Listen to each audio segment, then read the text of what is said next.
Hello friends, मैं इस video में आप सभी के लिए लेकर आया हूं क्लास 10th के मैथ के एक्सरसाइज 6.5 का क्वेश्चन नंबर 1 का सॉल्यूशन।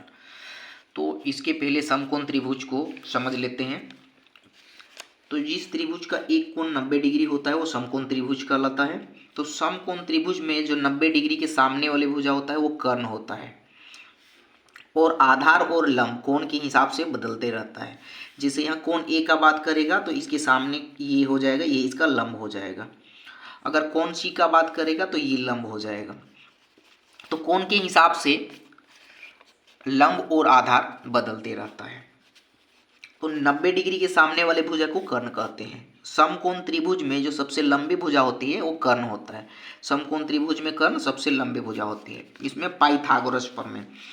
तो पाइथागोरस प्रमेय क्या होता है? पाइथागोरस प्रमेय, जो पाइथागोरस प्रमेय होता है वो होता है जो समकोण त्रिभुज में सबसे लंबी भुजा यानी जो कर्ण होता है उसका जो वर्ग होता है वो अन्य दो भुजाओं के वर्गों के योग के बराबर होता है।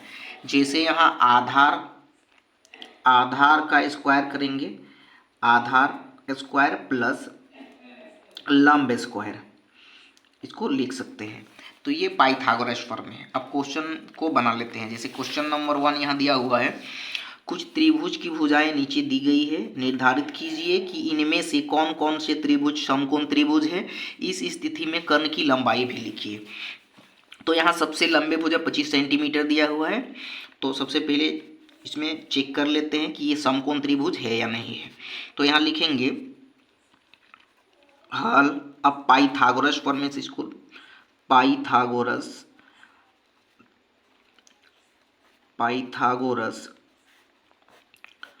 प्रमेय से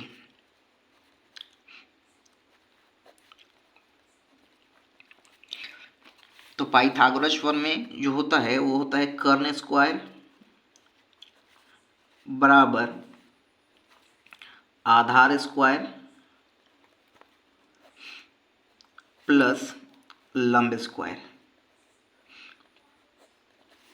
तो यहाँ कर्ण सबसे लंबे भुजा होते हैं, यहाँ 25 का स्क्वायर करेंगे बराबर आधार।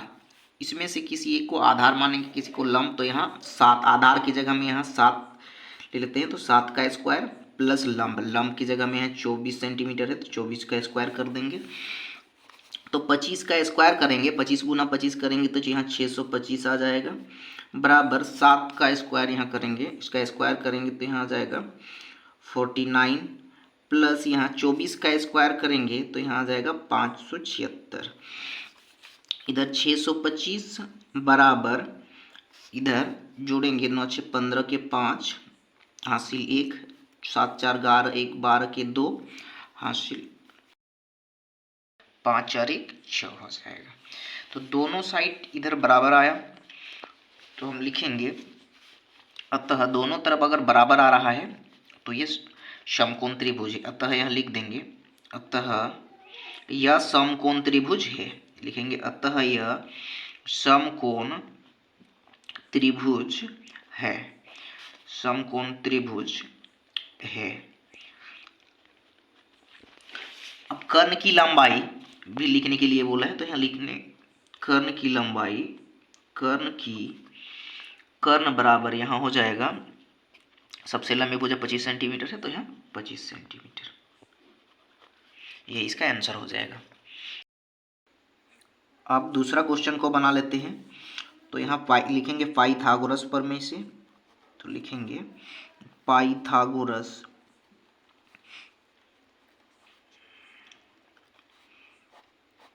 प्रमेय से। पाइथागोरस प्रमेय होता है कर्ण स्क्वायर बराबर आधार स्क्वायर प्लस लंब स्क्वायर। तो यहाँ कर्ण दिया हुआ है सबसे लंबी भुजा यहाँ 8 सेंटीमीटर है तो यहाँ 8 का स्क्वायर बराबर, इसमें से कोई भी ले सकते हैं आधार और लंब। तो आधार की जगह में यहाँ 3 बिठा देते हैं तो 3 का स्क्वायर प्लस यहाँ लंब तो 6 का स्क्वायर।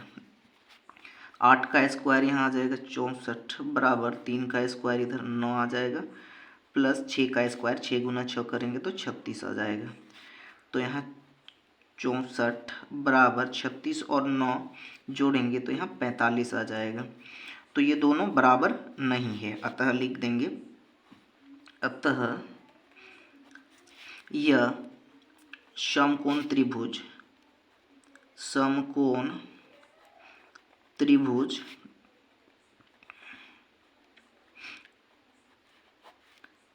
नहीं है।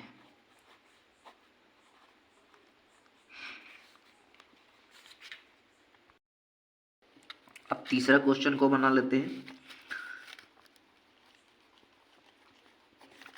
लिखेंगे पाइथागोरस प्रमेय से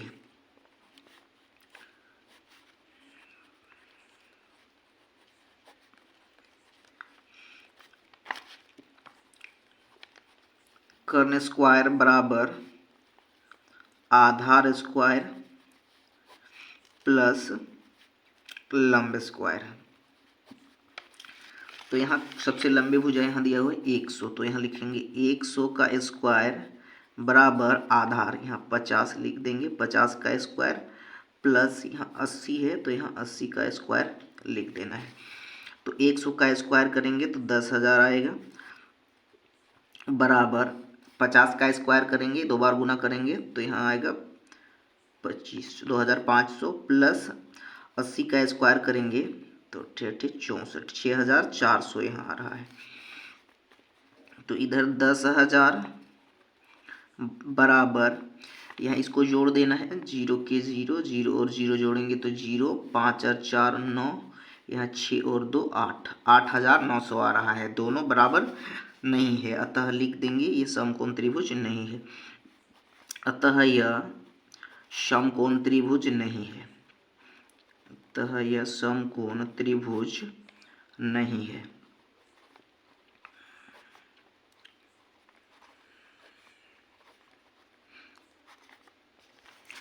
अब चौथा क्वेश्चन को भी बना लेते हैं। चौथा क्वेश्चन दिया हुआ है यहाँ 13 सेंटीमीटर 12 सेंटीमीटर 5 सेंटीमीटर।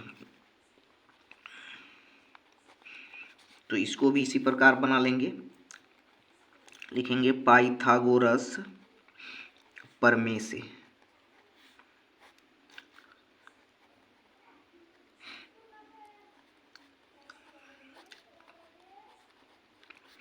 तो पाइथागोरस प्रमेय होता है कर्ण स्क्वायर बराबर आधार स्क्वायर प्लस लंब स्क्वायर। तो यहाँ सबसे लंबे भुजा 13 दिया हुआ है तो यहाँ लिखेंगे 13 का स्क्वायर बराबर आधार यहाँ 12 लिख देंगे, 12 का स्क्वायर प्लस यहाँ लंब लिख देंगे 5, तो 5 का स्क्वायर तो 13 का स्क्वायर 169 बराबर 12 का स्क्वायर 144 आएगा, 12 गुना 12 करेंगे तो प्लस 5 का स्क्वायर 5 गुना 5 25 हो जाएगा। इधर 169 और इधर भी आ रहा है 169, दोनों साइड बराबर आ रहा है, अतः यह समकोण त्रिभुज है। अतः यह समकोण त्रिभुज है।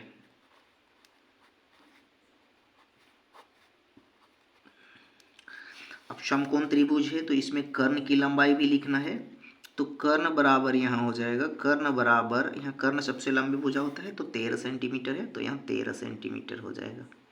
यही इसका आंसर हो जाएगा।